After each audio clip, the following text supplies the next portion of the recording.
Previously on Hate2Pylon. Cancel culture has gone too far, coming for Cinnamon Toast Crunch, and I will not have it. If I catch this man, I'm going to show him why I've been savage. I hate with passion Cinnamon Toast Crunch cereal. You hate to see it. My rookie of the year regardless. You know, prayers up for LaMelo. We still don't have the left side of offensive line at all. Ryan Fitzpatrick is the savior of the Washington football team. CJ talked about the Washington football team having hope for the first time. My fellow Panthers fans, I'm here to tell you, there isn't a lot of hope for us. It is the most delicious cereal this mouth has ever tasted.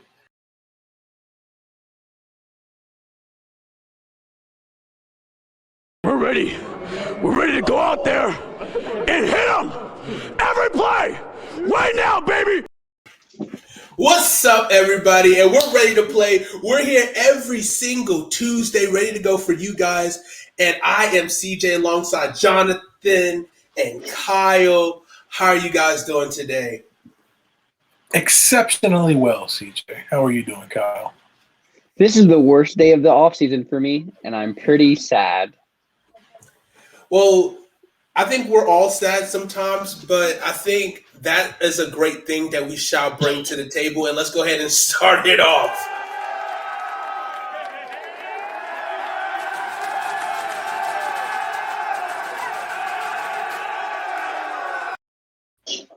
Now tell me, Kyle, why are you sad today? Why is today the saddest day of the offseason for you? So there was a couple good days leading up to this day, and that's really what leans on me heavy. So it looked like the Minnesota Vikings were going to start the 2021 season without Dakota Dozier on our roster. And we traded for a guard. We've been talking the guards. And I went and got my COVID vaccine today. Johnson & Johnson, one shot. It seemed like it was going to be a good day. I'm driving home and I get a notification that the Vikings have signed Dakota Dozier once again. And I just can't believe we're going to play another year with a defensive tackle on the offensive line. Well, first and foremost, shout out to you for getting your COVID vaccine. We appreciate you. I'm a hero. Thanks for doing your part. You are a hero. You're a hero in my book. Exactly. You're our hero. You should change your lower third from Kyle. No. You're not Kyle no more. You are our hero. But you hate to see it. You hate to see the most important position in football, the most skilled position in football get played by one of the dumbest positions in football. The most irrelevant positions in football, except for the edge rusher, play on the offensive line. Defensive linemen are not smart enough or capable enough to play the toughest and hardest position in all of sports. I said it, in all of sports, the offensive line. Do you guys agree with me? Yes. And the fact that you guys have a defensive lineman, I mean, it's almost as bad as having a rugby player as your tackle. But, I mean, at the same time, that team stinks anyway, so who really cares? But you need to have capable, smart, intelligent, sexy, chunky boys playing on your offensive line. And us three right here, we are part of Five of a Kind, and we are smart, sexy, chunky boys. And, I mean, well, I'm still thinking of qualifies anymore. Whoa, dude. Don't listen. You can take the chunky off of his skin, but you can't take the chunky out of his heart. You know? That's right. He will forever be a chunky boy. And us three are Chunky Boys Incorporated. And we are going to be the leaders of the Chunky Boy movement. So listen to me. Look, hold on. I have to do a solo real quick. Look at me dead in the eyes right now. If you, my future wife / side piece, let me give you the reason why you want to date a chunky boy. Why you want to marry a chunky boy? Because look at me. That's it. That's all I got to say. Look at me. Chunky boys are the best kind of boys. And if you're going to choose a boy, choose a chunky one. Thank you.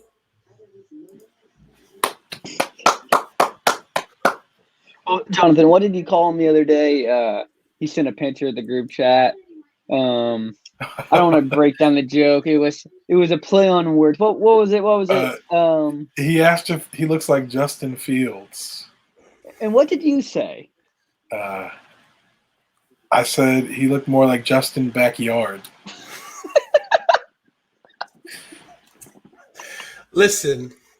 That's the dollar store. Just like Fields. Justin Fields, my 40 time is, blazing. I ran a very, very impressive 40-yard dash back in the day when I was still running under 5 seconds. I believe it was 4.8, if I'm not, misremembering. In the offensive line community, that's blazing. Like, I should get arrested because I was blazing so fast. You know what I'm saying? Me and Keith also ran 4.8s, right? Hello? Okay, we're obviously hybrid athletes. But why are you trying to take away my shine right now? I'm gonna give you the spotlight. Why are you trying to take away my shine? It seems like you're trying to outshine me right now. I'm just trying to equal the shine, I'm not trying to outshine anybody. It seems like you're trying to throw a lead shade on me to cover up my shine, to emphasize your shine. I'm just trying to take the shade off. There's no shade. All right, there's no shade then. There's no shade. But if you feel that way, if you feel that way, it must suck to be you, because I was fast and I was blazing. I was strong. I was the complete package. But you were good too. You were good too. You were good too. There has to be someone that comes behind me. I would pick you. Exactly. I was versatile. You was versatile. You was the I played tight end. I played left tackle, right tackle, left guard, center. I played some defensive tackle. Yeah, man, we need a versatile guy. We need that glue guy on the bench, Like, you got to have that guy who can fit in.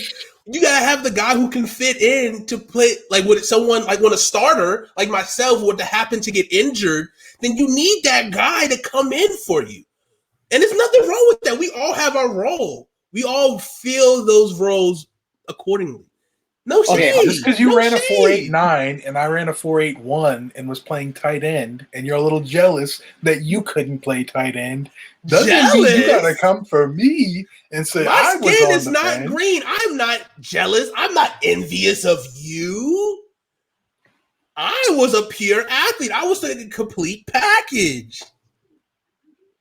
It's fine. Yes, you play tight end. That's cool. That's cool. It's not the end all be all, because you know what position I played? I played the right guard. I played on the strong side. Me and Kyle Marie, the greatest right side combination in Cane Bay history, and we can talk about that, but let's get back on topic, okay? Let's get back on topic. The NFL has been crazy, just like Jonathan's assumption of thinking he's a good football player back in Cane Bay. Let's just talk about this craziness of trading. You're talking real reckless right now. I'm not talking reckless. I'm just talking. Can we have a conversation? Can we have a conversation, Jonathan? I don't understand. Like, why you see? There's no shade. There's no shade whatsoever. No shade. You're saying I'm just talking. I'm just talking. There's some big shade. Listen. It's a sunny day out here. I think we're all got the sunshine in the spotlight. There's no shade. All right, guys. Let's just be honest here. If you need a practice squad player, right? Because that's what we are, right? We're practice squad players. We're in this conversation. Would you take the guy who's a right guard, or you take the guy that can play all 5 positions to practice squad? First of all, I play right guard phenomenally. Okay, top of the class. But let's not get it twisted. My first position that I played when I entered the halls of Cane Bay was left tackle, mind you, for JV when I was in 8th grade, by the way. So I was playing the position that you want to play is the blind side. I was the guy. I was the first overall pick in the draft, and I was playing it, and I was holding it down. Hey, then bureaucracy happened, and then I had to move into guard because, semantics, politics. I mean, you got guys who are 6'7". Hey, it's not my fault. I wouldn't grow 6'7". Blame my mama. Blame my dad. It wasn't on me. I didn't choose this life. This life chose me. But you know what I did with this life? You want to talk about not forgetting? Let's not forget. You were a backup. First of all, I took out Aaron's knee for you. I didn't need you to take out Aaron's knee. I was good enough to get that. If it wasn't me, it wouldn't be no you. That is cap. Never forget that. That is big cap. Never forget that. Bro, listen, that is big cap because I would have been starting and probably I would have been on varsity my freshman year from the beginning if I actually went to practice. You weren't in Maryland taking your sweet vacation while the rest of us were out there. And yet I still ended up starting. I would have started over Aaron regardless if he would have got injured. I probably would have been. It was like game 3. You were on the bench for 3 weeks. I don't recall 3 weeks being on the bench. Hey, 3 weeks on the bench ain't bad because sometimes you're on the bench for 3 weeks and then you end up taking the starting guy's job and then you start for the rest of the year. I don't know. I mean, if I sucked, I probably would have got benched again, right? If I sucked, I would have went back on the bench, right? Am I wrong? Aaron couldn't play. If I sucked, wouldn't they find somebody to replace me? I didn't say you sucked, but you weren't better than Aaron. I wasn't better than Aaron. Okay. Okay, now we're speaking blasphemous statements. At the time, now you're trying to hurt me. You're trying to hurt me right now, and I do not appreciate this. You're trying to deliberately hurt me. I said nothing wrong against you. I said that you were a great backup, and that's what you were.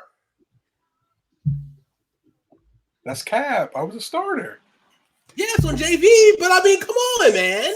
No, on varsity. Agree to disagree. How about that? Let's talk about some NFL. See, you are throwing shade. And you're saying I'm not throwing any shade. I'm enjoying the sunshine. You're gaslighting me, and I don't appreciate it. Okay. This past week in the NFL, we had a big trade where some moves have been made. And we had the Miami Dolphins making a trade with the 49ers to move from 3 to 12. A lot of speculation. The Dolphins actually made 2 trades. Yeah, I'm working towards that. I'm getting there. Well, let's talk about the Eagles making the trade up from 12 to, or the 49ers making the trade from 12 to 12 back to 6. And then we can talk about the Dolphins making the trade from 12 to 6. Well, the Dolphins trade happened first, right? They traded with the 49ers. 49 went up to 3 from 12. Yeah, the Dolphins picked So at 3. let's talk about that. Focus on the 49ers at 3. That's what I said. I was literally just saying that. The Dolphins traded from 3 to 12. That's not the important part. Semantics. We're arguing semantics right now. Let's take a breath. We're still... Okay, let's calm down. I know we said some heated things in the segment before. We said some things, some childhood rivalries come back out, that competitiveness at Cane Bay. Remember this, and this will always be said, and I mean this from the bottom of my heart. From the Bay to our dying days, that is my boy, Jonathan, best friends. Don't, you know what I'm saying? From the beginning, we started at the Bay until our dying days, which might be sooner than later because, you know what I'm saying, I might have to get the choppers on your ass. But we're good. We're good. Yes. All right. So, yes, the 49ers traded with the Dolphins to move up from the 12th overall pick to the 3rd overall selection, where they will likely be taking a quarterback. Correct. Now, there are some rumors that the quarterback they will be selecting is Mac Jones from Alabama, which, while I would disagree with from a football philosophy, from a Panthers philosophy, yes, please.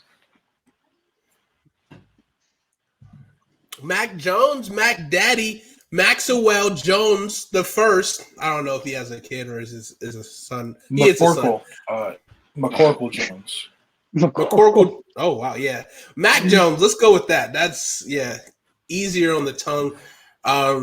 Pause. Which is interesting because there's been a lot of different stories coming out that Kyle Shanahan really likes the. So I think there was a tweet that I saw that said that Kyle Shanahan guys that he really liked he started with Matt Schaub, who stinks, but had his best careers with Kyle Shanahan in Houston. Then he had his guy Matt Ryan in Atlanta, who had his MVP caliber season under his offense. Who else was it? Kirk Cousins was his guy. No, RG3 wasn't a Kyle Shanahan guy. Mike Shanahan and Kyle Shanahan were fans of Kirk Cousins, which is why they select him in the 4th round. RG3 was a pick. He did have rookie Daniel of the Snyder year under Kyle Shanahan, though, right? Yeah, Correct. Snyder went after RG3 on himself. He jumped in and was like, "We're getting him." Yes, he hopped off as the great words of Jay Gruden, one of the greatest coaches in Washington football history. Or I guess don't say that name, history. He was one of the leaders of actually tenured, because he actually was one of the first coaches under Dan Snyder's tenure to actually get a contract extension. So that's history in itself. He said Dan Snyder just hopped off his yacht and made the pick after they did all these months of research on quarterbacks. That's what happened with Dwayne Haskins, and same thing happened with RG3. Dan Snyder has a certain fetish for certain quarterbacks, and you can fill in the blanks. Drafting in the 1st round, and it's actually the opposite fetish that Ron Rivera has. So that's interesting. It's very interesting. So we'll see what happens with Kyle Shanahan, possibly Mac Jones. I think, honestly, Justin Fields has to be the pick at 3 if he's not drafted at 2.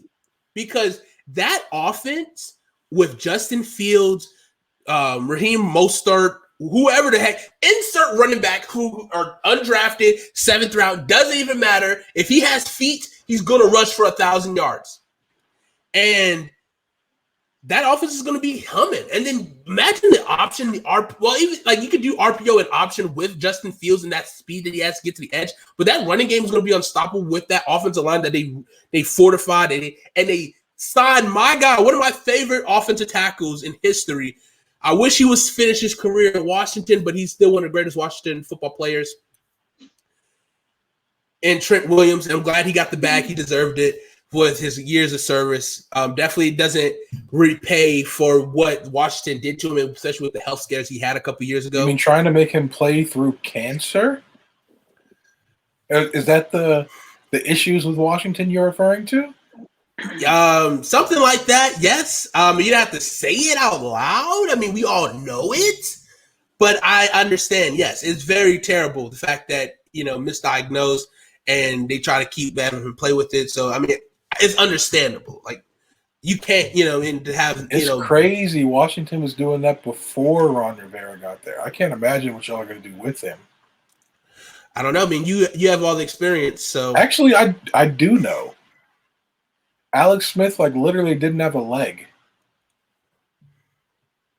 And Ron Rivera made him play on that one leg. He didn't really make him play. We really had no option. We had options, no viable options. You signed the guy to a deal. Yeah, you signed the deal with the guy. There. That was late. Steven Montez is still kind of – there's talk about moving him to tight end, H-back type role this season. Isn't he huge? Isn't he He's like 6'5", 230. Yeah. You know what's crazy about that? Just go randomly off topic for a second. So I'm known in my group of friends to overblow people's heights, right? So overblow I don't people? Damn. Overblow. You should just blow them right.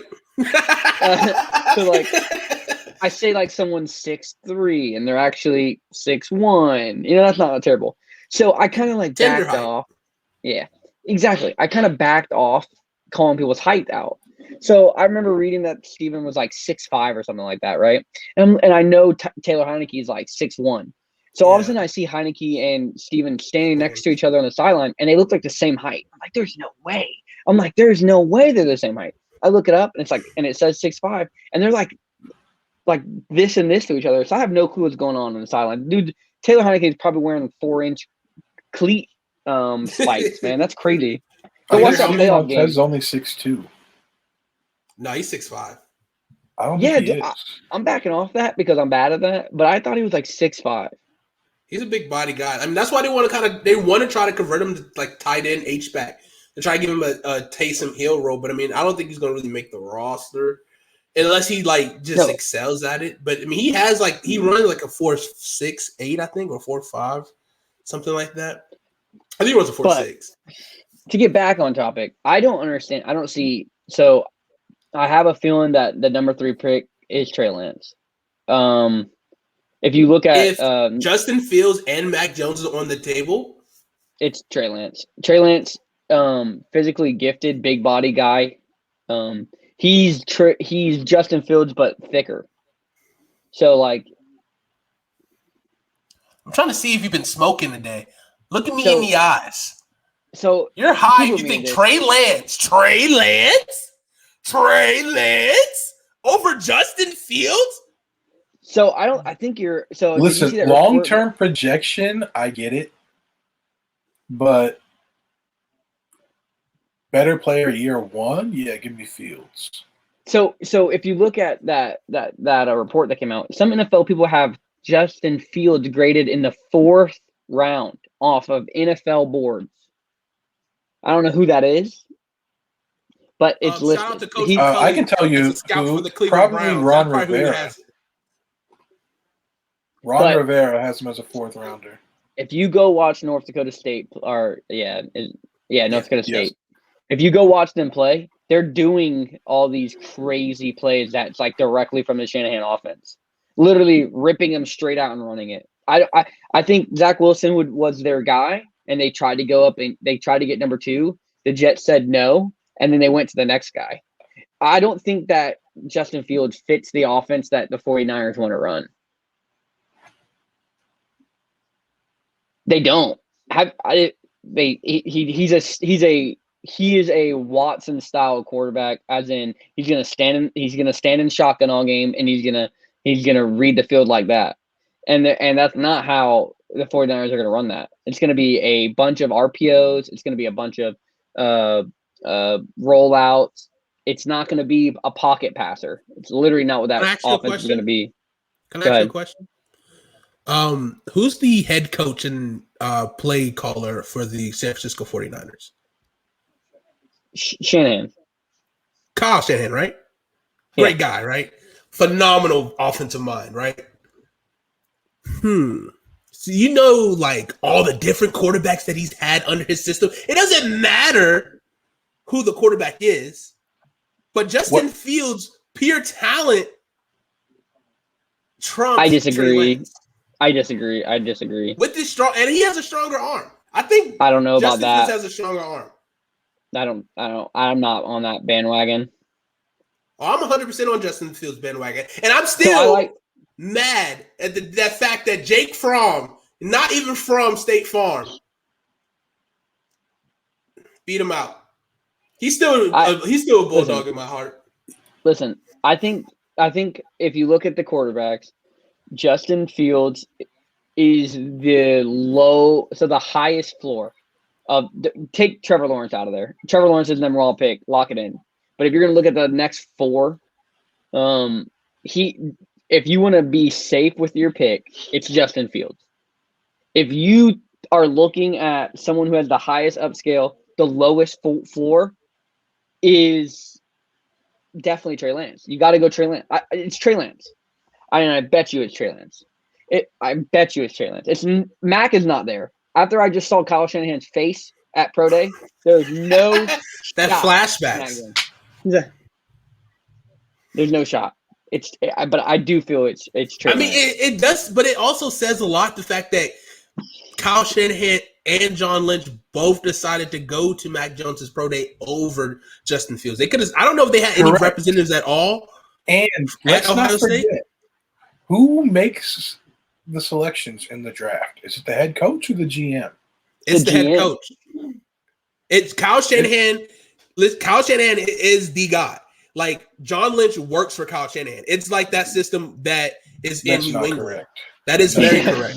That is very correct. The GM's making it No, dead ass. Like I'm telling you, like the new system, and you hire your head coach and then the GM. Like it's multiple different kind of systems that they have, but Kyle Shanahan is the guy who's making the decisions, and John Lynch is just making him happy. Then their systems will have the GM. Fired. Huh? That's how you get a GM fired. If you let a head coach tell you what you're going to sign, go look at the Vikings. We have a that does coach. Happen. There are teams. That's literally what they do in New England. The 49ers. That's literally what they're doing in Washington. Like the head coach. New England doesn't have a GM. Yeah, he is the GM. Because Bill Belichick is that guy. Yes, he is the GM. The 49ers have a GM. It's John Lynch. Yes. But he still works for Kyle Shanahan. Kyle Shanahan is the boss. Yes, he does. They work together. Listen, you think they work together, but Kyle Shanahan was the hire. He makes most of the calls, and John Lynch makes They were happen. hired together in the same cycle. Okay, look, do your research. And they were extended together. I'm letting you. The same do your research. They are linked. Yes, they're linked together, but I'm telling you, Kyle Shanahan has the pull. I'm just letting you know that. So do you think that they're sitting in a room together and they're like, you know what, I want Brandon Ayuk, and they're like, no, I want name some other guy, like, and then they just have a fight. Yeah, no, it's like Kyle, whatever you want, Kyle. Yes, we'll get that. We'll make that happen. Yeah, I think that you definitely do that. But if you sit there and think about this though. Think about this. John Lynch never had any executive experience before coming here. So why would he be making more decisions over Kyle Shanahan, who it was his first head coaching job, but he also has way more experience at building a team and personnel? I think it's a lot of working together. So it's definitely they're definitely working together, but Kyle Shanahan gets more pull. I think the GM's making the phone call to the NFL draft, so it doesn't really matter what they say. If that's the match, he's making the phone call, but it's Kyle Shanahan's decision. Yeah, but he gets more pull because that's who they wanted. But me and you were on the phone, or me and you were together, and I'm making the phone call, and you say, "Get me Justin Fields," but I want Trey Lance, and I pick up the phone. Trey Lance, please. Thank you. Nah, correct. That's not how it's going to work. Yeah. That's what you want to think because he has the phone, but that's not how it actually works at all. But that's cool. It's how it. I'm not saying that's how it will work, but it could work. Yeah, 100%. Yeah, but I'm telling you how it's working. Like, John Lynch could take whatever he wants. Not to steal from some other channel, I want us to keep some records on this, and I'm going to say it's Trey Lance at 3, and you're saying it's Justin Fields, CJ? I want Justin Fields, but it's going to be Mac Jones. So what are you saying? Write it down. It's probably going to. I'm gonna put for the record Mac Jones. Mac Jones. Yeah. Jonathan. I'm going Zach Wilson. You think Justin Fields goes 2? I do have that inkling. I do have that inkling. So that's my only reason that I would change my mind. Exactly what you said. But I'm going to say if the way it works is Trevor Lawrence, Zach Wilson, it's 100% Trey Lance. So write that down. Remember that. Hold me accountable because I'm going to hold you accountable. Also, another example of the coach having ownership over more power than the GM, John Gruden in Las Vegas.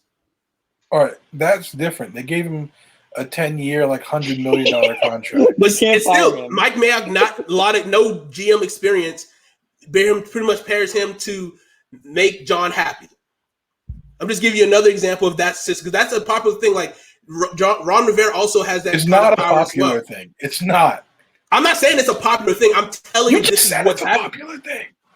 Well, it's not popular. That's not exactly what I mean. But a new thing that some coaches have got.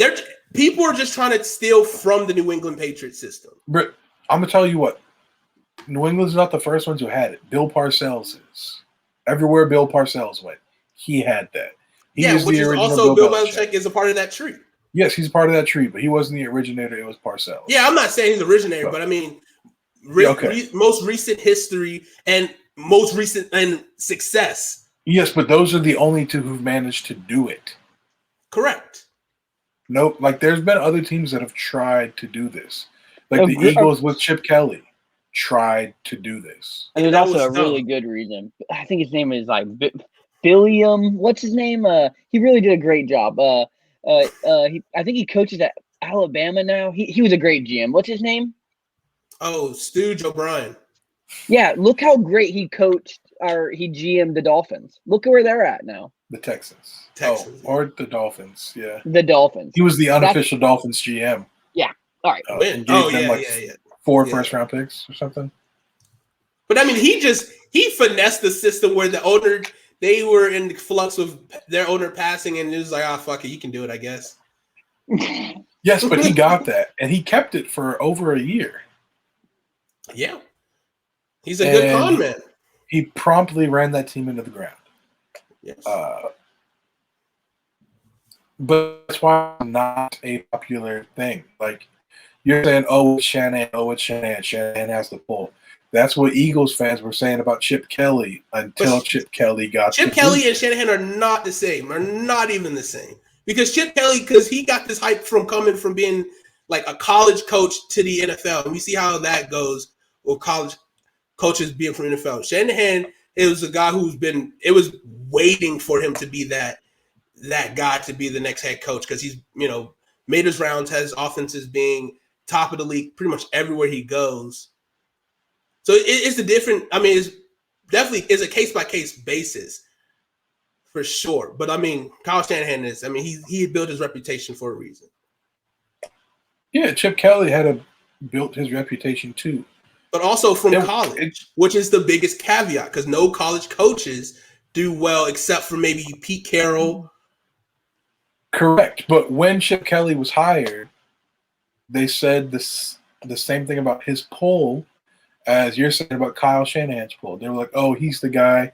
He's basically the GM. Howie Roseman's just there to keep him happy. But soon as those wins start to decrease, like the 49ers had this year, a play like this, moving up to 3, giving up their next 3 first-round picks, I think, or was it only 2? It was 12 and then the next 2 years, right? I don't know. All right. So basically they're giving up 3 first-round picks for this quarterback, whoever they take at 3. They're giving up this year's, next year's, and the year after that, 2020. Yeah, exactly. Yep. Yeah, they're going in. They're going all in on this quarterback. Now, because these two are tied together, and John Lynch is the one making the final decision, if you know your job is tied to the quarterback you take at 3, do you take the quarterback that Kyle Shanahan wants, or do you take the quarterback you think is going to keep you your job? Kyle Shanahan, because he's the one who's going to be coaching him every day and what's good for his system. It makes the sense. You take the quarterback you think is going to keep you your job. Because if you take if he doesn't fit Kyle Shanahan's system, that's dumb. What I'm saying, if you take the quarterback Kyle Shanahan wants and he stinks, you're fired. You and Kyle Shanahan. Correct. Yeah. You're both fired. They're But- not saying, oh, Kyle Shanahan wanted him, you get to stay. No, you're both gone. And Kyle Shanahan does have a more extensive history of success. So he's going to get a job first. Yeah. And then it's John Lynch completely is different. not. Yeah, it's completely different the other side. So if Kyle says I want X quarterback and you believe in Y and you draft Y, right? And Y comes out and you are like, I'm Kyle Shanahan and I'm trying my hardest to scheme something up. And this quarterback just can't make the throws. This quarterback can't do it. The GM's gone and I'm fine. That's not my fault. You drafted a dud. It's damned it's damned either way, but with going with Kyle's guy, you go for a guy that he's literally scheming up plays versus a guy he doesn't want. That's just going to cause friction between the two relationship, and then whoever has better pull with the ownership is obviously going to get that other guy out if it's not successful. It's only friction if they aren't winning.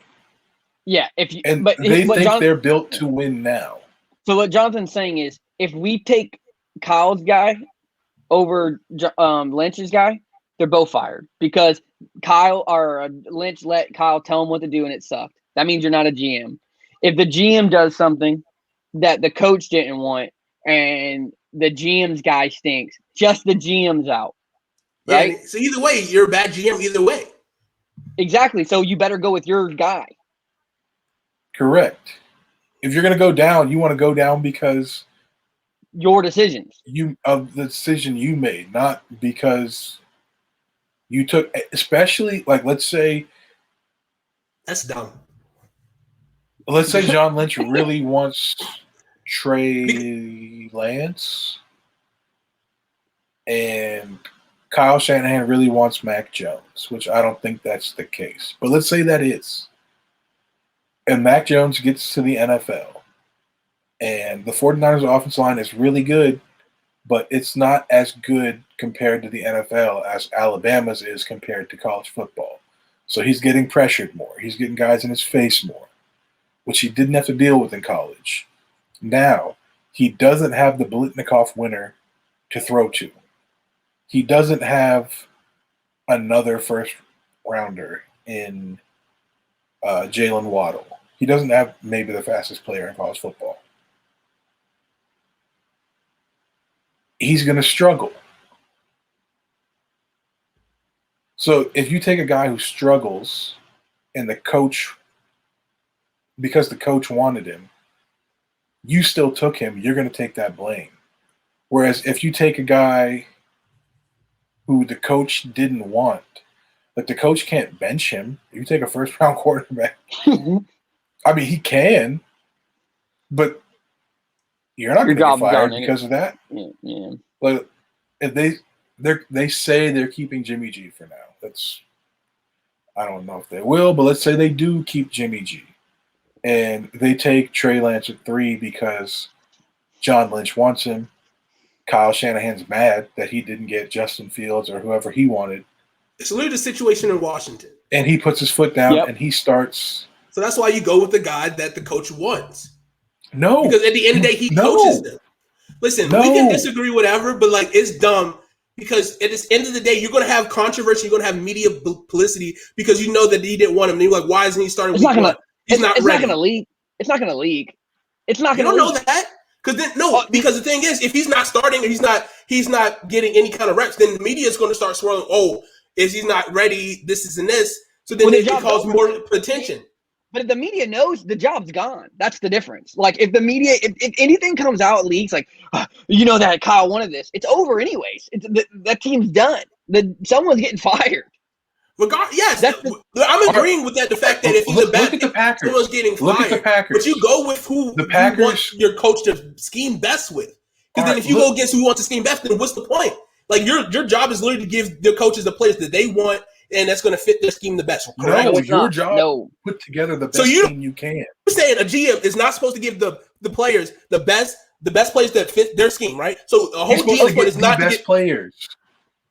Okay. So if you're so last thing about so you're not getting anybody that fits your scheme. So you're gonna get somebody who's good at zone, but you play man. Is that smart? Oh no! Because you're thinking of different. No, answer the question. Just answer the question. Answer the question first. Is it smart to get somebody who's good in man, but you play zone? Is that smart? No. Exactly. But okay, so if I'm a Vikings fan. Everything I go to is going to go to Vikings. Sorry about that. But if I'm Rick Spielman, right, and I'm listening to whatever fucking Zimmer's telling me, what's going to happen is the draft day is going to come out, and I'm going to say, well, damn, Waddle and Jamar Chase are sitting at 14, but so is Patrick Surtain. And Zimmer's calling me, please get the quarterback. Get the quarterback. What do I do? Because Zimmer doesn't even care about offense. He's saying that they're going to score 1 point a game, so it doesn't matter. We just need someone to kick it in. It doesn't matter. So if I listen to my head coach, it's going to be a running back and a cornerback every round. That's all it's going to be. No, that's not true. All right. I mean, you're trying to look at Green Bay. Look at Green Bay. Who do you think wanted Jordan Love? Matt LaFleur or the GM? The GM. Okay. So the GM took his guy. Yes. The coach played his guy, Aaron Rodgers, because obviously it's Aaron Rodgers. Guess what? Because Green Bay is still winning, the GM gets to keep his job also. Exactly. I'm not talking about winning. I'm literally just talking about fit for players, for drafting players for the right fit. That's what I'm saying. I'm saying, but he still fits. Okay, so if you look at how does Jordan Love fit? Because they changed their complete offense. He fits their offense they're going to run. They're a wide zone team in 5 years. Yes, that's what the Packers do. But they changed their offense. They're a wide zone run, a wide scheme West Coast offense. That's exactly what they're going to run. That's why Aaron Rodgers last year, not the year that just happened, the year before that, was so pissed because that's not the kind of guy he is. So he had to learn a new system. And he didn't want to do it. Sometimes he was just calling whatever he wanted in the damn huddle because he didn't want to run wide zone. So because that doesn't fit his skills. But you draft the quarterback for the future. So, but you're talking about scheme fit. Look at the 49ers fit better with a Mac Jones, which I would not draft, and Trey Lance. Fields is not that kind of offense. It's just not a wide zone offense. You're dampening the abilities that Fields has by putting him in wide zone because you're not letting him sit in the back. You're not letting him be athletic. You're not letting him do those things. You're letting him catch the ball and throw it if you want to like make him the best he can be. That's what I was saying. Like Trey Lance is built for wide zone, and if you run wide zone, you draft him. All right, to your point, CJ, Kyle is saying that Justin Fields is the man corner, and the 49ers run zone. That's fair. All right. Let's move on to the Eagles. Last thing, I do think Mac Jones will be the pick, but I would like to see Justin Fields in that offense. That's what I'm going to end it at. I would rather see him in Joe Brady's offense in Carolina, but I would also like to see Trey Lance in Joe Brady's offense in Carolina. If they're both at 8, who do you want more? Who? If Justin Fields and Trey Lance are both there at 8, who would you want more? Got to be Fields. It's Fields, yeah. Against more proven talent. But for my team at 14, I want Lance because he fits our offense. Okay. It really is kind of a pick your flavor with those two. Like I have them as 2A and 2B in my quarterback rankings. Trevor Lawrence, Justin Fields, and then Trey Lance, Zach Wilson, and Mac Jones. Zach's a wild card for me because I don't have a clue. I really he looks amazing, but then his hype is weird. Yeah, I manufactured hype on Twitter for him when I thought he was gonna be a 3rd round guy. I have like tapes of him that I created when he was a 3rd round project quarterback, and now I'm just out because Now you don't like him because he's actually projected high. Yeah, I'm not into that. Kylan likes hipster quarterbacks. As soon as they get that 1st round hype, he's out. It's like, oh, you're different. You changed. That's why he's in on Kellen Mond now. I actually tried to get on him today because we actually sent our OC over him. This is embarrassing. I can't find anything on him, dude. I was trying to see his pro day throws just to get some hype, bro. I saw one. I'm like trying to look at something. I'm like, all right, I'm out. I can't find this out. Jamie Newman skipped Georgia's pro day, but he's going to Wake Forest. I saw that. Bring me that really tall receiver. I need him. I need him right now. Trash. Anyways, he shouldn't even go to Georgia's pro day. He's not. They shouldn't even let him. Fuck him. But anyways, let's go into our main event. Pickens tore his ACL and can't catch passes from me in my pro day? I'm going back to Wake Forest, Sage Surratt. I don't know, man. Let's go make some magic, baby. He's pretty good at throwing at cornerbacks. He should have been thrown at Eric Stokes. True. All right. So our main event, what this show is titled Top 5 Front Sevens. Let's get into it. We got heavy into the draft talk, but we'll get more draft talk, more of that action later date as the draft comes closer. So definitely it's going to be something to watch out for us on this channel. So it's top 5 season. So you know what that means. And we're going to be ranking position by position each grouping. So we have from last year. from last year, from 2020. So, Jonathan, go ahead and give them the groupings, the pairings for each that we're going to be ranking over the next couple of weeks. All right. So we got where to go. So top 5 front sevens, defensive front sevens. So that's defensive line and linebackers. Secondaries. So we got cornerbacks and safeties. Offensive line units. So left tackle, left guard, center, right guard, right tackle.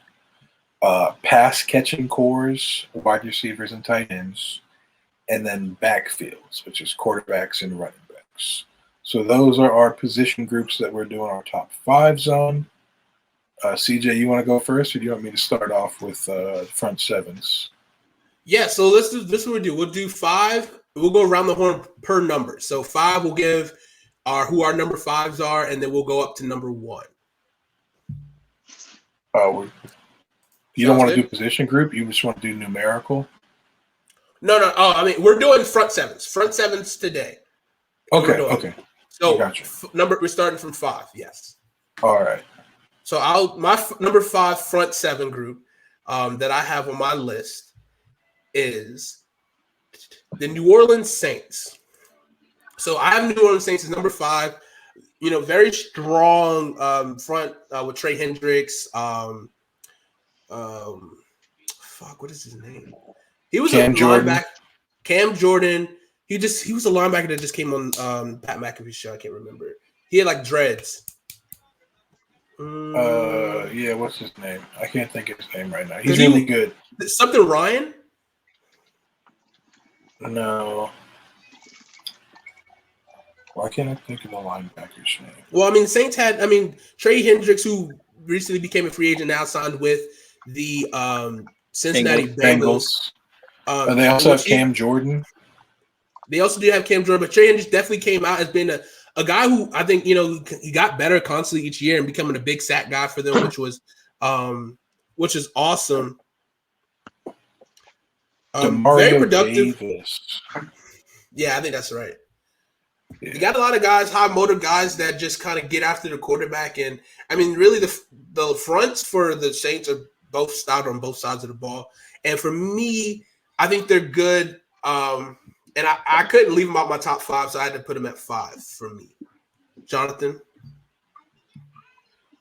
Yeah, I got the same top 5. Unfortunately, no excitement here. But, yeah, like you said, I mean, they got a good group of pass rushers. Cam Jordan, Trey Hendrickson. They have Marcus Davenport, their first rounder from 2018. And then Sheldon Rankins, David Onyemata on the inside. And then Demario Davis, Alex Anzalone, linebacker. He just left for Detroit, I believe, in free agency. As you said, Trey Hendrickson went to Cincinnati. And Sheldon Rankins left as well. So they've lost 3 of their main contributors from this front 7. So they may not be on this list again next year. But for right now, they are. And they are number 5 for me, but the Rams are really close just because of Aaron Donald. But they don't really have a lot outside of him. It's basically Aaron Donald, Michael Brockers, who's now in Detroit, Leonard Floyd, who they just re-signed. I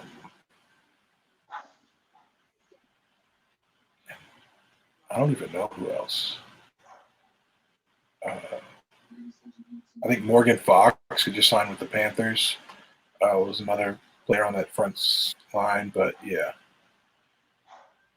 The Rams don't make sense to me because their defense as a whole really good, but they only had like 3, maybe 4 players of note.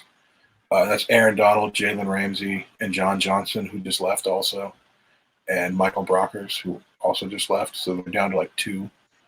But somehow the defense is still really good. And also, you got to say that the defensive coordinator left as well to be head coach. He did, of the Chargers, so we'll see. Brandon Staley, I think. But yeah, that's my number 5. Kyle? I'm gonna mix it up here. My number 5 is the Colts. I think they're missing maybe one linebacker, but holy cow, that defensive line is pretty good. You just add DeForest Buckner, and Leonard. That's all I need, honestly. There's Leonard. Didn't they sign Solomon Thomas? Or am I tripping? Yeah, no, They might have. The Colts are big. They're huge up front. I mean, their defense was very underrated last year, but it was very stout. Yeah. But when they had players out, though, I mean, They're Derrick Henry bad, just yeah. ran straight through them. Yeah, but They had Justin Houston last year too. He's still a free agent right now, but he's still really good despite being older. And they had Danico Autry, Grover Stewart, DeForest. Oh, Grover Stewart's really good. He's a nose tackle, really underrated. Yes, I was trying to think of the other big boy. Anthony Walker, middle linebacker, and Bobby Oreke. Yeah, that's Okereke, I think. Yes, but yeah, that's a pretty underrated. I just remember what they did to my team. They threw a grown man 20 feet. Yeah, that's gonna be my number 5. I completely forgot about them, but that's a good call out, Kyle. That is a good call out. I mean, that's a good team. Like that's also a team that's also really. We should do just fronts, like offensive and defensive line combos. Maybe we could think about adding that one. But that's also. We could, but it also would just be interesting to see like who's on both lists, offensive and defensive. Let that be a talking point. Then that could be a talking point. Yeah, trench talk. Ooh, in the trenches. The trenches. Trench warfare. Can you call it that? Come on now, trench warfare. Don't beat around the bush. No, that's taken by Brandon Thorne. I'm pretty sure that's the name of his podcast. Okay, never mind. I like being in the. Oh, shout out, AJ. Hey. What are we talking about? Place kickers. We should probably have a special teams list. I mean, the Colts do also have a really good specialist. I mean, I love Rigobert Sanchez. Rigobert Sanchez, but also Blankenship. I love Blankenship. Hot Rod. I'm a big long Blankenship. I love fan,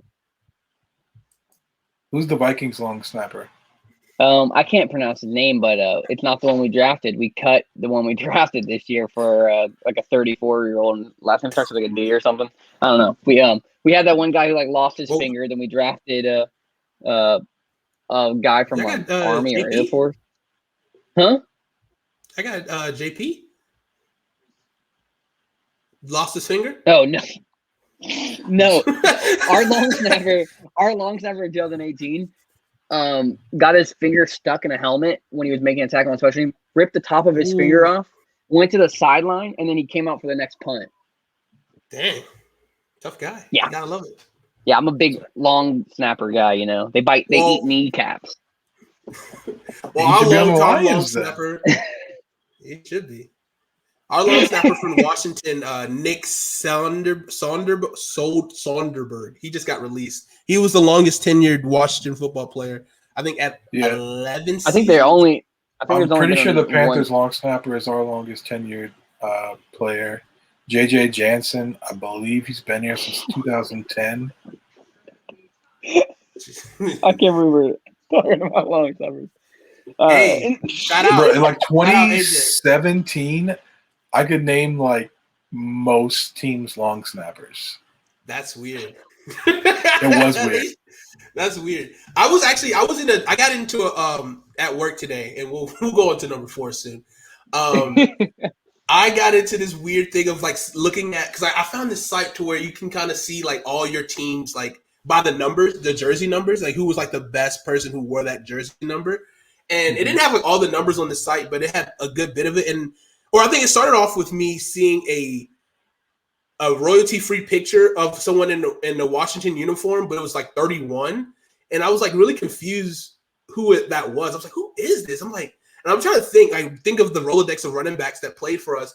It was Rock Cartwright, which was like one of my like. He was my favorite. I was more of a. I definitely was a Clint Portis fan. Rock Cartwright and what's the other running back I was thinking of today? Wait, did I still have it up? I hope I still have it up on my screen. 48. It wasn't. It was 46. I think. Stephen Davis. No, not Stephen Davis. Here it is. Actually, it's still up. It's still up. Not Liddell Betts. I was thinking Liddell Betts. Liddell Betts was 46. Hold on. I'm going to get there as soon as this page loads. The reason I could name all those long snappers. Mike Sellers. Fullback. Love our fullback. Anyway, the reason I could name all those long snappers in 2017 is because that was the year I realized long snappers were all listed as tight ends in Madden. And I just went to Madden and was like, why does every team have like a tight end in like the 30s or 40s? They get cut every year. All long snappers. They get cut every year. They do. It's messed up. Because they're cheap. Unfortunately. But if you get still need them. You do need long snapping on Madden. Yeah, there's no position for him. Third center. That would make more sense, to be honest. But no, they're tight ends. Yeah, why are they not centers? I don't know. Because they don't want to give you. You legit can't even put them as a snapper. Oh yeah, but you can't. Oh wow, you can't. They have that on the depth chart, and you can't put them in there. I don't think because you can only do offensive linemen.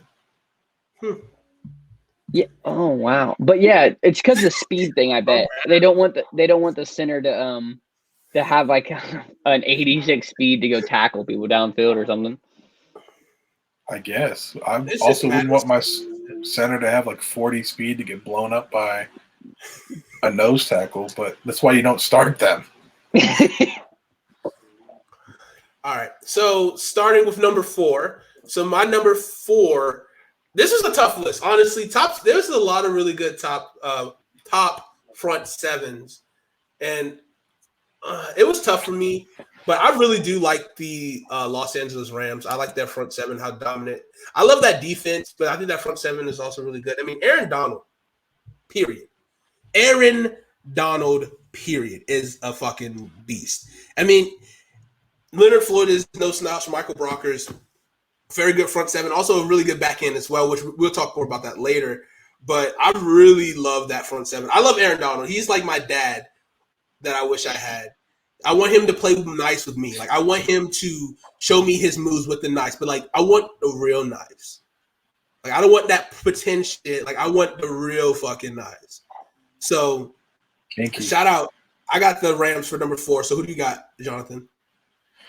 I got the Pittsburgh Steelers at number 4. Interesting. Okay. Mostly off the strength of their defensive line, which is ridiculous.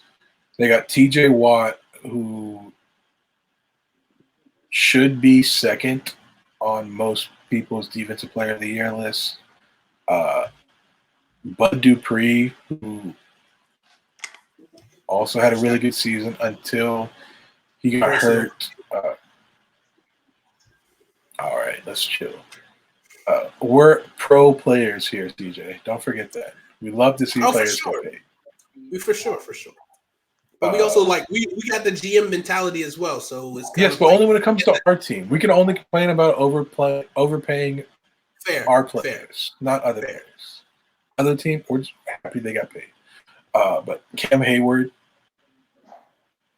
also the defensive line, and then a linebacker, Devin Bush got hurt, but Vince Williams stepped up and had, I think, his best season as a Steeler, and then got cut for it. It's a tough business, tough year. A lot of players get released. But yeah, their defensive line is Tyson Alulu. Also another guy on there. Yeah, I think Stephon Tuitt also.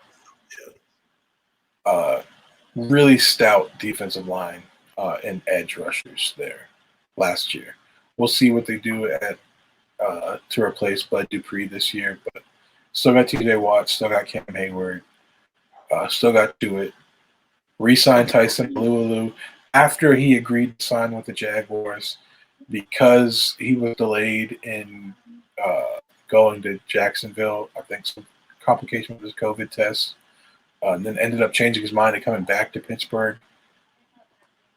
So they kept him. So that's I did see that. I saw that. Big get for them. He didn't want to move his kids. That's pretty wholesome. Didn't want to take his kids out of the school that they were in. And he just built his dream house, I think, in Pittsburgh. So good for him. Dream house in Pittsburgh. That's it does. But hey, who are we to judge? Who are we to judge? Everyone has different dreams. We're only here to judge top 5, the front 7s today, not dream house aspirations. Today we've been mighty feisty today. There's a lot of energy, a lot of fire. Yeah. But it's all for the show. It's all iron sharpens iron. Exactly. If we're not going to challenge each other, it's one-on-ones right now. Well, maybe like scout teams. But, like, in theory, one-on-ones. I'm just kidding. Yes. I'm kidding. I kid. But yeah, that's number 4 for me, Pittsburgh Steelers. Shout out. You see it. Coming from a former first rounder himself. Very true. Dude, I'm not going to lie. I don't mean to random things pop in my head, but on Instagram, this man, his thing is like a water fountain. I've saw it for years. I've been getting likes on it. I'm like, who is this? I'm like, who is I had to think about who it is. I'm like, who is a water fountain? What's happening here? Right. That's because he got that drip. Oh, I didn't even think of it like that. I like it. All right, Kyle, who's your number 4? Mine is the Bears. 100% the Bears. You were just talking trash about him earlier. You say Khalil Mack stinks. He doesn't stink. Akeem I did Hicks say that. That's isn't on the team. Hey, that's behind closed doors. Do not bring that to real life. All right? Listen, you're not going to have me sit here and say that I like, oh my God, the Bears defense is so good. It's all right. I can fix this. Close your eyes real quick. All right. You can open them. He caught this man in 4K. 4K. No, the Men in Black. Oh, I got you. The memory eraser. But Akeem Hicks is very good. I think he might be one of the most underrated players in the NFL. For sure. I think that a player like him on an if he got to a team that had an offense, they'd be talked about more. If Khalil Mack wasn't the big thing, he'd be talked about more. I just think they're trying over there. They're trying so hard to build an offense. They're trying. They got Andy Dalton. All right. They were trying to pair him with Kenny Golladay and Allen Robinson. They tried. That's all fake. I didn't say they were succeeding. Fake. I think the GM is trying to get them all fired, even himself. This doesn't make any sense. This season. They're already fired. I think it's like a formality because they made the playoffs this year. Yeah, you can't fire a team after the playoffs. You're like, God. They're like looking at the Vikings like y'all couldn't beat. Name the team. The Falcons who are 0-4. Come on. Exactly. Yeah. Well, you have the Chicago Bears at number 4. I actually have the Chicago Bears at number 3 currently. One of my favorite linebackers, Roquan Smith, and of course Khalil Mack, Akeem Hicks. I mean, these guys have Chicago, when you think Chicago, you think bear down. You think straight up defense. I don't think I guess you can consider the Jay Cutler years, but defense has always been what the identity of a Chicago Bear. You know what I'm saying? So I think, and they could continue to that's pretty much the reason why they made it to the playoffs, is riding that defense. It definitely wasn't riding the backs of Mitchell Trubisky. They were riding that D. They were riding the D hard. And I can't blame him. It was good D. It was good D. Oh, was it? How would you rate their D? Pause. If I had to How would rate you their rate D on a scale of 1 to 5, a 3. That's not that big of a number, but continue. Yeah, go ahead. It's good size D. I mean, I don't Plenty need it. I'm big not to a me. size queen. It's a nice size. It's a nice. It's a good size. It's bigger than some, and it's not bigger than all. All right. Anyway, yeah, I also have the Bears at 3 on my ranking. Okay. So you run Bears. Yeah, D3. Khalil Mack and Robert Quinn on the edge. A really nice duo. Pretty good. Akeem Hicks and Roy Robertson Harris, I think. I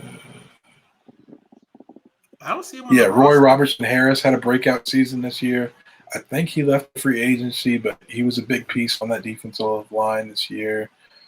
And then linebacker, you got Danny Trevathan, who's dirty but solid. He's been there for a couple of years. Roquan Smith, one of the best young linebackers in the game, only continuing to get better. And then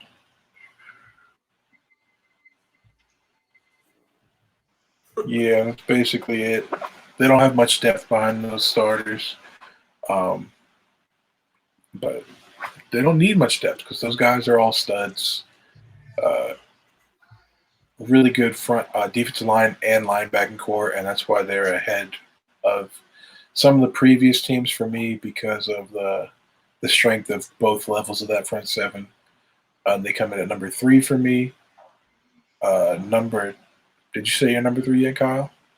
No, he's next. Mine's my the bad. Steelers. Mine's the Steelers. For everything that Jonathan said about the Steelers, but TJ Watt is Stinks. TJ Watt.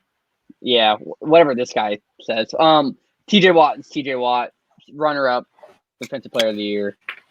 Don't you Should have forget been. it. And But, don't you yeah. forget it. Not as good as his brother. Yeah, I might have had Pittsburgh higher if Devin Bush didn't tear his ACL, Yeah. but I mean, they're still He pretty did. good. Devin Bush, yeah. But they Yeah. were like Not as big of a Bush. Impact. he got the rat tail going too. He's a weird dude, but But very good. he's a good dude, and they might have been higher if he was healthy. But They might have beat the number Browns one of 2 those few for me. times. Number 2 for me does not have as good a linebacking core as Chicago, but they do have probably the most stout defensive line in football, and that is CJ's Washington football team. I'll let CJ talk about him because I know how much he loves him, but I know Well, CJ has him 1, correct? Or do you have him 2 as well? I mean, way to just kind of get rid of my big reveal. But at 2, you might love it or hate it. I don't care because it's my list, and my list reigns supreme. But my number 2 team is actually the Tampa Bay Buccaneers. They're good. Don't get me wrong. They're good. They're number 1 in my Hello. book. But they're no Washington. I'm not saying I'm they're gonna- bad. They're top 2. It's pretty good. It's hard to be top 2. You know what I'm saying? Listen. They're the shit. They're the shit. Listen. Number 2. You know what I'm Listen. saying? You get the correlation. I agree. Lamar, David, and Deb White, and you guys have John Josh Harvey Bostic, Clemens. Cole Holman. Listen, if the guys It's that Cole you have, Holcomb. You don't even know his Listen. name. listen, That's what I said. Cole if Holcomb. Reuben Foster wasn't a terrible person, y'all would be a lot better. But you are number 2 because Reuben Correct. Foster is a terrible He's human paying being. for his sins with his Achilles. Yeah, exactly. And I'm telling you, he has all the ability in the world, but he has to be a better person, and then he gets to play football. But right now, you don't Bro, get both. You I'm don't get both. Telling you, you guys didn't learn this lesson when you signed Junior Galletti. You cannot keep signing terrible people It's not fair. They will continue to get hurt because they don't deserve to play football. You did it with Junior Galletti. He tore his Achilles, 3 seasons in a row? 2 seasons in a row? This man is still talking trash about the franchise because they didn't want to re-sign him again for a cheap deal. And it's been like years since we released this man. He still wants to try to play, but he's still talking trash. How are you going to talk trash about them not signing you, but yeah, you still be asking to be signed? He doesn't deserve to be signed because he's a terrible person. As is Reuben Foster. Shouldn't be in the league. We gave people a second chance, and you didn't take advantage of that second chance. And then the football gods know they shouldn't be playing football, and they took that ability to play football from them. They should listen. The man got an Auburn tattoo. He committed to Auburn, and he switched. He had a full tiger on him, and he switched. You can't trust the man. And there's a player did that. Decisions, obviously. That's Reuben Foster. Oh, really? No, yeah. He got a tiger tattoo and was committed to Clemson and then decommitted. Who did that? Corey Foreman. I believe he actually committed to Southern Cal. But yeah, he had a big old tiger on his arm also. I guess they're also the Tigers. All right. They're the Trojans. Trojan Tigers. And Trojans fight tigers. Have you ever seen that movie? Come on out. Move along. But I think we're all. Who's your number 2? My number 2 is Washington football team as well. I think we're all agreeing it's like Washington and Tampa have the top 2. Yeah, Washington 1, Tampa Bay 2. Yeah. So if we just pulled all of our list together, so the numbers would fall Tampa 1, Washington Correct. 2. It's fine. Washington but 1. No. 1-1 we both got 1-1. Yeah. Yeah, we both got Tampa 1, so Tampa would average out to 1. In my math, Washington's still number 1 because that big dick energy can never be weighed down. Well, listen. It's a shame your linebackers got little dick energy because they stink. Yeah, draft Michael Parsons right now. Y'all love terrible people. Go get him. Facts. He's another one. Or Zaven Collins, and you're good. Jabril Cox. I don't think he's done anything illegal or despicable not yet. So not he might yet. not be their type of player. I thought we were a player. I thought we were a pro player on this team. Why are we preying on people's downfalls? We're not preying on his downfall. We're giving them a team to play for. He didn't do something bad yet. You're expecting him to do something bad. Oh yeah, if you go to Washington, you're going to do something bad, like wear a mascot on your head that's a little racist, or you just automatically take that up. He's got a point there, but yeah. So the reason Kyle and I have Tampa Bay 1 and Washington 2 is because while they both have very stout defensive lines, Tampa Bay also has a ridiculous linebacking core, led by Levante David and Devin White. Correct. And the Washington football team has journeyman John Bostic. John Bostic coming for your head. Cole Holcomb so fast you won't even see him, but next thing you know, you're down in the backfield. One of the greatest defensive lines in history put together by first-round picks. Homegrown, because that's the only way I like it. Farm to table and farm to the playoffs. Washington football team 1-1-1. But listen, linebackers, if you want to talk semantics, if you want to talk, Cole Holcomb is homegrown talent. John Bostic was bringing in to try to give him a chance, and he's done great. The defense is phenomenal. The Buccaneers defense is also phenomenal. Yeah. If we want to just make everybody happy, 1A, 1B, both top tier defenses, and then let's call it that. I'm okay with that. We can wrap it up on that. I love both defenses. They're really good. But no favorites. You love both these. I love both these, and I wish I could take them both. But I just have no space for both. I've heard you do. I heard you had in your heart. In my heart. In your heart, you do have room to give love to both these. You split time equally. You don't give one D more attention than the other. No, I look over here and then I look over there and I try to do them both at the same time. And it's really hard sometimes. It's really hard to try to keep up with both of them. But, at the end of the day, both Ds are very good. Yeah. One D went all the way though. And they went all the way, and then one D they fell short. They took him. They took him for a ride, though. They almost did it. Behind the back of Heineke. He thought he could. He dove for the end zone for that touchdown, but just a little bit too short. Yeah, but Washington, they only have one line of that D. So Tampa Bay's got linebacker. Also, they got a little bit more.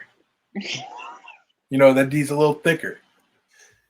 It's not always about the thickness layered of the line. It's more layered. I actually it's about the penetration. Oh, there's plenty of penetration. They got the most penetration. Who led the league in sacks last year? He very good at penetrating. They got JPP. Yeah, JPP really brings the D. Like he brings it. Vita Vea. He's a firecracker out there for sure. I mean, he was on injured reserve and came back. Dedication to the D. Dedication for sure. Vita Vea, I do love Vita Vea. He's a big, sweaty man, and I love it. Dominican Sue. But you're also missing one of the key things. Tim Settle, one of the greatest defensive lineman rappers out there, dropping projects, dropping bars out here, and I love it. Who at Tampa Bay is bringing that? You got to really think. If you really break it down, you got to give the edge to Washington. Devin Bush is definitely dropping some Old Town Road type bars. Yeah. This man's a big cowboy. Oh, cowboy. Okay. Yeah. He's got like a Josh Norman type. Like he loves his horses. Whoa. We don't speak that. Whoa. We don't talk about that name around. You don't want to talk about the best corner in Washington franchise history? Cap. Don't even disrespect me like that. Maybe the best corner in Panthers history. Nah, that would be. I got Chris more out of him than we did. Gamble. And it was definitely a gamble for us to sign him to a big contract. And boy, did it not pay off. Yeah.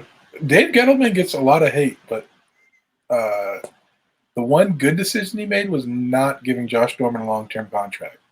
He could have at least let him.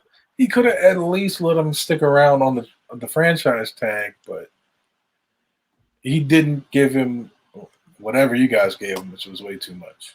I watched him in Washington. Million. I went to like 2 games with him on it, and I watched him not follow the number 1 receiver. I was like, that could not be me. And I was like staring at him like, he should follow the number 1. Oh, he's not. The guy's going to go over there and catch a first down. Okay, all right. Okay. Do you think he gets signed this season? No. Did he even play last year? Yeah, he played for the. No. Did he? That's not what I'm asking. Did he like play? Yeah, he not played. since he went up against Derrick Henry. You didn't see the stiff arm against Derrick Henry? I remember like the stiff arm by Derrick Henry. Oh, that's true. Oh yeah, he threw. Oh, okay, but I remember that the Washington football team put him on the practice squad. Or not the practice squad. They put him on the special teams. Yeah, they put him on special teams. For Fabian. Maybe scout team. Also, breaking news, Fabian Moreau signed with the Atlanta Falcons. Sad day. Jeremy Sprinkle is also not on the roster. Oh, sad day. You got Moss, dude. You got Moss. We'll see if Thaddeus can stay healthy. I like Thaddeus. But it depends. He's slow. We'll see. He does got good hands. We'll see what a year development in the system does for him in training camp. I still would like to see another tight end drafted and linebacker. So we'll see. So you guys need a linebacker, huh? Depth, of course. You always gotta have depth. I mean, when you have depth like you have an defensive line, you know what I'm saying? So just one guy, like one more guy or something like that. Hey, there's an Eric Wilson out there. He doesn't like to tackle, but he gets picks. He intercepts the ball. He's pretty fast. He's a Bearcat, I'm pretty sure. I like what you're saying, but let's venture out some more options. Listen, you can pay him enough to give us a 3rd round pick. That'd be really cool. All right. So, guys. Well, let's wrap up this show. It's been a good show that we've had. A little heated debate, a little Cane Bay rivalry coming back out. You guys have fun today? I had fun. Always. All right, so let's talk about some future stuff that's happening. Next week, we got a special treat for you guys. A special treat. Speaking of Cane Bay rivalries, we have one of the, I guess this is, you can say, one of the GOATs of the Bay. Literally, probably one of the more influential person in Cane Bay history. Would you He has agree? an entire jog named after him. Technically, he's probably the first famous person out of Cane Bay He too. did go viral on YouTube. He did. He did. Oh, maybe we gotta look Something that up. about- You definitely need a clip, and you will have it before he comes on. You We will will get the clip. I just saw it last week, by the way. We gotta make him my reenact girlfriend it Liz. live on the show. Yeah. So yes, next week a big guest from our past, Cane Bay. You got to watch next week to find out who it is. Any last words, Jonathan, that you want to say to the people before we get out of here on this fine Tuesday night? Just 49ers. Please draft Mac Jones. That's it. That's all I got. I need Trey Lance or Justin Fields to the Panthers, preferably at 8, with no trade up. I need it injected into my veins. All right. Yeah. This week was going to be fun. My last thing of the day. I am a Jalen Phillips stan. I was on the bandwagon before he tested. Then he tested. I didn't think he was going to be that tall. I really didn't. I didn't think he was going to weigh 260, but he did. Then he ran a 4. I'm going to say a 4.5. I'm not going to give him that number. I think it was a 4.5. It was a 4. Was it? I think No, he it might have said been 4.6. I think it was a 4.49 actually. He did not run a 4.49. Whatever Montez Sweat ran, he ran 1 second behind it. Or point So he ran a 0.01 4.5. He got like a point. Yeah, it was like a 6 or something. There's a chart. Anyways, back to my good point. I wanted him at 14. I was gonna take the concussion boy at 14. I love him. He tweeted out that he's never missed a day of practice at Miami. I'm a fan of him. He's definitely edge 1 if you take away medicals. Clearly cut edge 1. And then we went and signed Dakota Dozier, and we're gonna have to get AVT at 14. And I'm sad. Today's a bad day for Vikings fans. He ran a 4.56. I was close. Oh, did it was a 4.56? Yes. I think his unofficial was faster, but whatever. Obviously, it was faster, but I'm still good with a 4.56 at 260. Yeah, 36-inch vert, 10-foot 5-inch broad jump. Pretty good. I think he killed the 3-cone and short shuttle too. Oh yeah, I think he had like a Kwity Paye type 3-cone. Like, I don't think as good as Kwity Paye, but I'm telling you right now, he's. I don't know if anybody in history has ever had a 3-cone as good as Kwity Paye's. True. I think he's going to be the second edge off the board, unless the draft gets really weird. They're like, I think the top could get weird. Like, I really do think that could be craziness. I think he's a second edge. I think you take him over the Georgia top? edge. Plead the fifth. I think that the Georgia edge is off the, Aziz Ojulari. I think he's not like Ansari. no. But yeah, there's my last. My final thought of the day. Edge 1 off the board. He's edge 1. Pays 1. He's ready to play right now. Like, that's the difference between him and all the other edges. He's ready to go and start right now and give you numbers now. That's why he's edge 1. Fair. Final words from AJ. Shout out. Thank you. And my final words of the day is something I expect to hear quite often this upcoming season. And it is something like Humphreys for the touchdown. Humphreys for the touchdown. And that is all. That is everything that we got for you. Check us out next week. Big guest shout out. Follow us on Twitter at Hate2Pylon. Follow us on TikTok at Hate2Pylon. Hate2Pylon. Jesus. And check us out for next week. Follow us here on Twitch if you haven't already. And have a great night, guys. And final word from Dad. Y'all take it easy. I'm out.